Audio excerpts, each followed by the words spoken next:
వీక్షక బంధువులకి నా నమస్కారాలు. నేను మీకు చెప్పినట్టుగానే మహాకుంభమేళాకి వెళ్లి వచ్చాను. మహాకుంభమేళ సమయంలో త్రివేణి సంగంలో స్నానం చేయడం అంటే ఎంతో అదృష్టంగా భావిస్తున్నాను. దేవుడు నాకు ఇటువంటి అవకాశాన్ని కల్పించినందుకు ఎంతో కృతజ్ఞతను తెలియజేస్తున్నాను. వీలైతే మీరు కూడా అక్కడికి వెళ్లి త్రివేణి సంగంలో స్నానం చేసి ఆ దైవానుగ్రహాన్ని పొందండి. త్రివేణి సంగం స్నానం అంటే ఎంతో గొప్ప పుణ్యాన్ని ఫలితాన్ని అందిస్తుంది. అది ఈ కుంభమేళ సమయంలో చాలా మంచిది.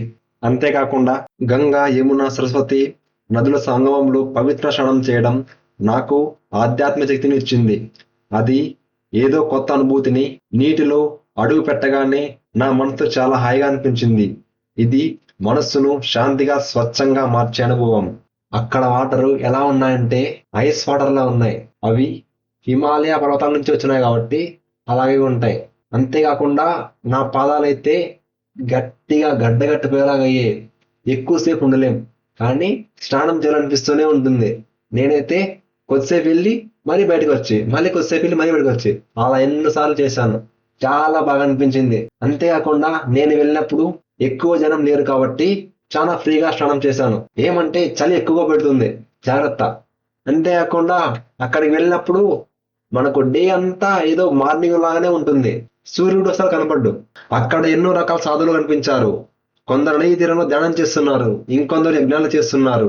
వారి జీవనశైలి చూసి ఆశ్చర్యపోయాను. వాళ్ళతో మాట్లాడి ఆధ్యాత్మిక గురించి తెలుసుకోవడం ఒక గొప్ప అనుభవం. అంతేకాకుండా అక్కడ ఫ్రీగా భగవద్గీత ఇస్తున్నారు. నేను తీసుకున్నాను. ఏమంటే అది హిందీలో ఉంది. సరేలే, భగవద్గీత కదా అని తీసుకున్నాను. ఎప్పుడప్పుడు ఉపయోగపడుతుంది కదా అని. ఆల్రెడీ నా దగ్గర ఉంది తెలుగు వర్షన్, కానీ అది మా బంధువులది. సో ఇది హిందీ వర్షన్ నా దగ్గర ఉంది ఇప్పుడు కొత్తది.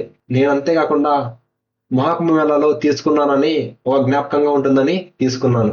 వాళ్ళు ఈ బుక్ ఫ్రీగా ఇచ్చారు, కానీ దానికి ముందు 2 బుక్లు ఇచ్చి 2 రూపీస్ అని చెప్పి దీన్ని కలిపి ఇచ్చారు.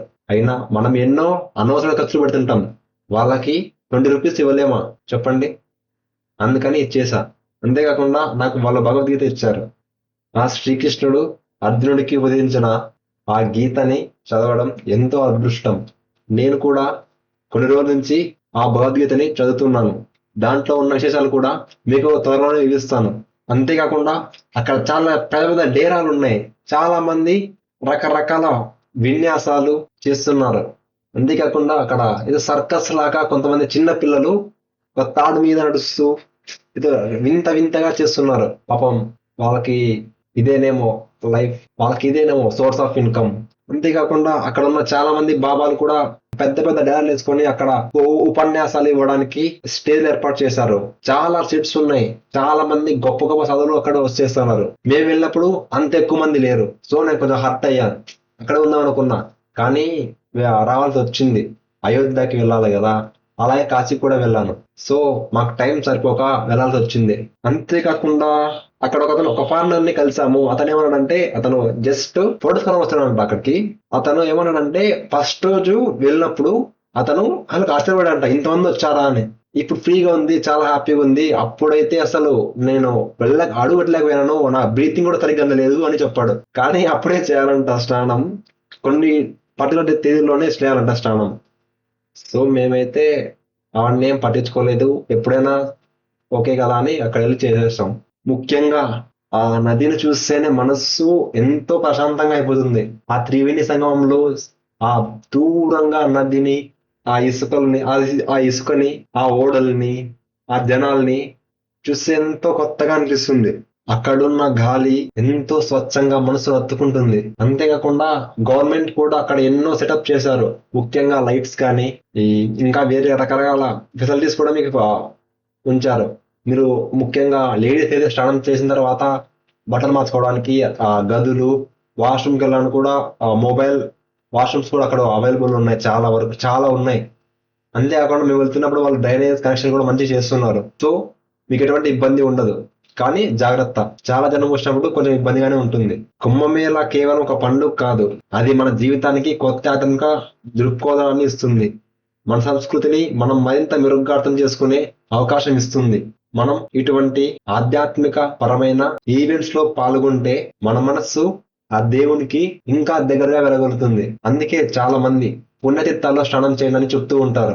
మనం ఎప్పుడైతే దైవానికి సంబంధించిన పనులు చేస్తూ, దైవానికి సంబంధించిన పాటలు వింటూ, దైవానికి సంబంధించిన విషయాలను చూస్తూ పెరుగుతూ ఉంటామో అప్పుడు మన మనసులో ఆ దైవాన్ని చేరాలనే దృఢ సంకల్పం ఏర్పడుతుంది. అది మన దేవుణ్ణి ఉన్నత స్థాయికి తీసుకువెళ్తుంది. మీరందరూ ఒకసారి కుంభమేళ చూడడం ఖచ్చితంగా ప్లాన్ చేయండి. అక్కడికి వెళ్ళి మీరు కొత్త అనుభవాలను పొందుతారు. ఇది కేవలం ఆధ్యాత్మిక మాత్రమే కాదు, మనుషుల మధ్య ఐక్యత, విశ్వాసం మరియు సంస్కృతి గురించి మిమ్మల్ని మరింత ముందుకు తీసుకువస్తుంది. అక్కడ ఉన్న వింత వింత ఆచారాలు చూసి మీరు కూడా మీ జీవితంలో ఉన్న సమస్యలను ఎదుర్కోవడానికి కొత్త అలవాట్లని చేసుకుంటారు. అవి మీకెంతో మంచిది. అంతేకాకుండా మీ జీవితంలో ఆధ్యాత్మిక అభివృద్ధికి ఎంతో దోహదపడతాయి. అక్కడ చాలా మంది సాధువులు బట్టలు అంత ఎక్కువ వేసుకోరు, కానీ హెల్దీగా ఉంటారు. ఎటువంటి చలిగా ఉన్నట్లు ఫీల్ అవ్వరు, అంతగా ఉంటారు. నేనైతే అక్కడికి వెళ్ళినప్పుడు జస్ట్ ఒక పంచ కట్టుకుని కండ వేసుకున్నాను. అందరూ చూసి నీకు చలిగా లేదా అంటున్నారు. నాకైతే పెద్దగా అనిపించలేదు. చాలా మంది కామెంట్ చేశారు బాబా బాబా అనుకుంటా, కానీ నా అవన్నీ ఎక్కువ పట్టించుకోలేదు. మన పని మనది. మన మెదడులో ఆ దైవం ఉంటుంది. ఆ దైవాన్ని స్మరించుకుంటూ వెళ్ళడమే. వాళ్ళు హిందీలో ఇలా అడుగుతుండే వాళ్ళు, తండా నయ్యే మేరా పాస్ తండా నయ్యే అని అంటూ ఉండేవాడిని. కానీ ఈ యాత్రలో నేను ఎన్నో గొప్ప విషయాలు నేర్చుకున్నాను. నా జీవితానికి సరిపడా ఎన్నో గొప్ప గొప్ప పాఠాంశాలని నేర్చుకున్నాను. ఈ పుస్తకాలు ఇవ్వలేనిది ఒక్క ట్రిప్ తో నా జీవితానికి ఒక గమ్యాన్ని పెట్టుకునేలా చేసింది. అంతేకాకుండా ఈ యాత్రలో నేను నేర్చుకున్న ప్రధాన విషయం ఏమిటంటే, మన దేశం ఎంతో గొప్ప సంస్కృతి సంపన్న కలిగి ఉంది. ఇలాంటి పండుగలు మన సాంప్రదాయాలను కొత్త తరాలకు అందించడానికి ఒక గొప్ప వేదిక ఉంటాయి. మొత్తం చెప్పాలంటే ఈ యాత్ర నా జీవితంలో ఒక చారిత్రాత్మక అనుభవంగా మిగిలిపోయింది. మీరు ఇలాంటి అనుభవాలను పొందడానికి ఎప్పుడైనా ఇలాంటి యాత్రలకు వెళ్ళండి. అంతేకాకుండా మీరు వెళ్ళినప్పుడు అక్కడ కలిగే అనుభవాలను కింద కామెంట్ సెక్షన్ లో పంచుకోండి. నేను మన ధర్మం గురించి ఎంతో కష్టపడి ఎన్నో కొత్త విషయాల్ని తెలుసుకొని మీకు తెలియజేస్తూ ఉంటున్నాను. అంతేకాకుండా విష్ణు సహస్రనామ వ్యాఖ్యానం చేస్తూ ఉన్నాను. అది కూడా వీలైతే వినండి. మనం ఇంకో వీడియోలో నేను అయోధ్యకి వెళ్ళిన అంశం గురించి, అక్కడ కలిగిన నా అనుభవాల గురించి, నేను ఫేస్ చేసిన ప్రాబ్లమ్స్ గురించి మీకు వివరిస్తాను. మీరు అక్కడికి వెళ్ళిన తర్వాత ఏం చేయాలి, ఎటువంటి పనులు చేయకూడదు అనే విషయాల గురించి మీకు క్లారిటీగా చెప్తాను. మీకు ఏదైనా సందేహాలుంటే కింద కామెంట్ సెక్షన్ లో అడగవచ్చు. అంతేకాకుండా మన ఛానల్ని మీరు ఎంతగానో సపోర్ట్ చేయాల్సి ఉంటుంది. ఎందుకంటే మనం మన హిందూ సంప్రదాయాల్ని మన తర్వాతి తరానికి ఇవ్వలేకపోతున్నాం. ఇటువంటి ఛానల్స్ ని ఎంకరేజ్ చేయడం ద్వారా మనం మన సంస్కృతిని, మన అస్తిత్వాన్ని పెంచుకోగలుగుతాము. అది మన భావితరాలకు ఎంతో ఉపయోగపడుతుంది. మన ఛానల్ ని లైక్ చేయండి, సబ్స్క్రైబ్ చేయండి, షేర్ చేయండి. ఇంకో వీడియోలో కలుసుకుందాం. ధన్యవాదాలు.